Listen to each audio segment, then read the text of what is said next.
This is my scariest 911 call. And it happened during training. I needed the job. I really did. Without a bachelor's, my previous nursing work hadn't paid much. Overall, I took the stress and abuse while barely making over minimum wage. Just enough for me and my 4-year-old son Julian to get by. So yeah. Life as a single black mother wasn't exactly easy. I found myself being fueled by internal drive rather than joy or comfortable cash. Only I wasn't a struggling mother in her mid to late 40s. I was 23. While most of my friends and co-workers could go to college or party on the weekends, I was caught in a jail of long hours and tight budgets. An even more frustrating lifestyle, since I lived in a vibrant bigger city like Columbus, Georgia. I could never hit the bars or hell, just go out and meet hot guys. The fun with Julian became my only breaks from this stressful working-class prison sentence. But still. I tried. Even through my binge eating and drinking, I stayed at an average weight. While I may have been forced to mature beyond my years, my looks hadn't caught up with my old mindset. I was still a pretty young woman. I had nice cheekbones accompanied by a pair of sultry lips. My eyes big and radiant. Whenever I had the time, I'd even work out or straighten my long black hair. Only those moments were few and far between while I was in nursing, yet somehow, I persevered. I dressed well without being bougie. I was strong and independent. I stayed friendly and optimistic regardless of my fading sanity. And then finally, it happened. I got the call back. A job offer to go somewhere higher than this hell. I was gonna be a 911 call taker. As crazy as it sounds, the schedule would be less draining. The pay much better. And working for the Columbus Police Department meant I'd get all sorts of benefits. Not to mention the chance to grow through various promotions. Of course, I knew this was gonna be stressful. I'd heard all the horror stories from both former call takers I knew and from the literal horror stories I'd seen on Reddit. But I had to think of Julian. I'd now have more time with him. Less time being underpaid, angry, and tired. Krista Hayes could now live. The only problem was training. This shit was gonna take 8 weeks. 8 weeks stuck in a classroom. Monday through Friday, from 8 a.m. to 5 p.m. Obviously, I wanted to be prepared before being thrown to the snarling wolves assaulting our 911 hotlines. But it was boring. We had to go over countless textbooks, all the protocols, even take a crash course in CPR. Not to mention the hours and hours of role play. Like a dull drama class full of amateur hacks, my classmates and I took turns playing caller and call taker. I guess it made for an easy $13 an hour. But mentally, this became an unbearable test for our patience. After a month or so, these dress rehearsals finally led to opening night. On Friday, we'd be taking calls for the very first time. Live calls. I was excited but nervous. Hell, all of us were. Like soldiers prepping for war, me and the other 4 trainees arrived at 8 a.m. sharp. Our classroom was lower than the police station's first floor. A literal basement. A dimly lit hallway took us past clunker vending machines and straight to this bunker of a 911 center. Nothing but cold air all around us. Our instructor Ms. Wilder had already given us a tour during our first week. On one end of the center was the 911 floor itself, a series of cubicles full of huge monitors and computer screens. An arena that veered between Wall Street histrionics and 9-to-5 monotony. There were no windows, no joy.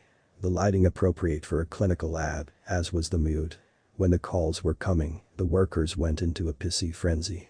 And when the calls died, things looked agonizing. Boring. Within those bland gray walls, the call center was the doldrums of the Columbus Police Department. 2 double doors separated this torturous telethon from the rest of the 911 center. From our classroom. Right now, I counted about 7 middle-aged and exhausted people working the lines. 2 call takers, 4 dispatchers, and a really obnoxious female supervisor. She was an overweight slob of a woman. Then again, the vast majority of the employees here were overweight. We'd all been told it was an inevitable side effect of the job. But my classmates and I still had to endure another month of training. Yeah, we'd be answering calls. Supervised calls. But hey, it beat having to do terrible role-playing or memorize countless run codes. So there we were in the cramped classroom. A claustrophobic space of old tables, cheap CPR dummies, and a whiteboard. There were no windows. No escape. The closed door kept us trapped in our own little world. Like stranded explorers around a campfire, us 5 trainees stayed close to the portable heater. Our only solace from the unrelenting cold. Ms. Wilde and her assistant Kelly stood by the front desk. Right by the large laptop. Our 911 manual sat beside the laptop. The manual, our script for the variety of upcoming emergencies we were about to face. Its withered pages older than stone tablets. I sat near my classmates. There was Tania, a pretty black girl in her early 20s. Her and I went to high school together, and Tania was still just as charming, loud, and petite as she was then. Her flamboyant clothes only matched by her colorful claw-like fingernails. Then there was Abby, the only one of us who was married. A tall, plus-size blonde with glasses and sarcasm to spare. Her studying and immense knowledge at this job put us all to shame, even the instructors. At 18, Catherine was the youngest out of us. She was a brunette with a thick southern accent. I thought she played dumber than she really was, or at least, I thought she was just trying to be funny, and finally, there was Patrick, the only guy in the class. One of 2 guys in the entire 911 center. Patrick was funny and cute, and pretty weird as well. Scrawny with green eyes, his morbid humor threw everyone off. Then again, he was also a horror writer, and from what I understood, even posted on Reddit. Given the lack of men out here, I could tell the thirstier, middle-aged female call takers constantly kept their hungry eyes on him. He was also 27 and older than the rest of us. Hell, I think he even had a degree, so who the knows how he ended up here. Our instructors were cool for the most part. The stickler was Ms. Wilder, an older black lady with glasses and hair strewn about all over the place. But she respected us, and we respected her kind but authoritative style. Like a veteran sergeant, she'd experienced her fair share of war stories on those phone lines. And this was going back to when they didn't use computers. On the other hand, Kelly was a little younger. More hip. A blonde southern belle with a pleasant attitude and face. And yeah, we walked all over her like high school rebels on a sweet substitute teacher. But right now, us 5 trainees were sitting in nervous anticipation. Awaiting our death sentence of a first call. Under Ms. Wilder and Kelly's watchful eyes, this would be our first taste of the call-taker life. Clinging to my headset, I stole a look at my classmates' restless faces. For once, we weren't even shooting the shit at 8 a.m. Not with the battlefield looming before us. Ms. Wilder checked the laptop one more time. She hit the touchpad and stepped back. The laptop screen and lights beamed to life. "Alrighty," she said in a strong tone. Ms. Wilder confronted the class. Playing her right-hand man, Kelly tried to emulate Ms. Wilder's strict gaze. "Who's first?" Ms. Wilder challenged us. Staying quiet, we avoided eye contact with this firing squad. And our fate. Silent tension dominated the room. Ms. Wilder's wicked smile vanished. Battling my anxiety, I thought about taking one for the team. After all, it's not like I could forever avoid confronting that call, but right when I was about to step up, Ms. Wilder fixated her on Tania. "You first, Tania," Ms. Wilder said in a staunch tone. Our instructor was back in drill sergeant mode, groaning. Tania stood up and walked toward the laptop. Her and I exchanged weary smile. "You got it, girl," I quipped.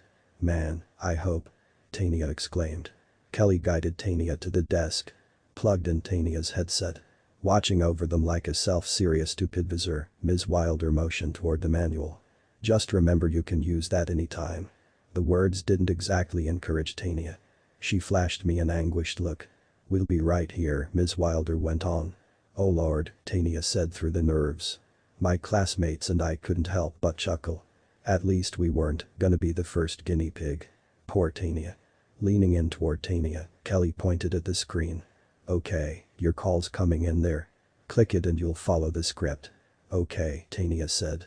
"We'll hear everything so don't be nervous." Tania's trembling hands put on the headset. She smiled at me. "You, child. You got the volume up, right?" Ms. Wilder asked Kelly. "Yes, ma'am," Kelly replied as she backed away from the desk. Curious, Catherine looked toward Ms. Wilder. "Is it busy today?" Ms. Wilder gave her a mischievous smile. "Oh, it will be. Trust me." Like an apocalyptic alarm, a ringing phone blared through the room. Straight from the laptop. The sound jolted Tania into a frenzy. "Oh Jesus," she shouted. "Answer it," Ms. Wilder said. Recovering fast, Tania's focus overtook her goofy charm. She clicked on the call. Static blared off the laptop's speakers. Like a lost signal on the radio, everything was white noise. Unease crossed Tania's face. Columbus 911, what's the address of your emergency? Just a sea of static greeted her. Wave after wave of mechanical screams. Columbus 911, what's the address of your emergen? Tania repeated nothing. The steady static sliced through the air. I thought I could even hear faint footsteps through the noise. Even faint voices.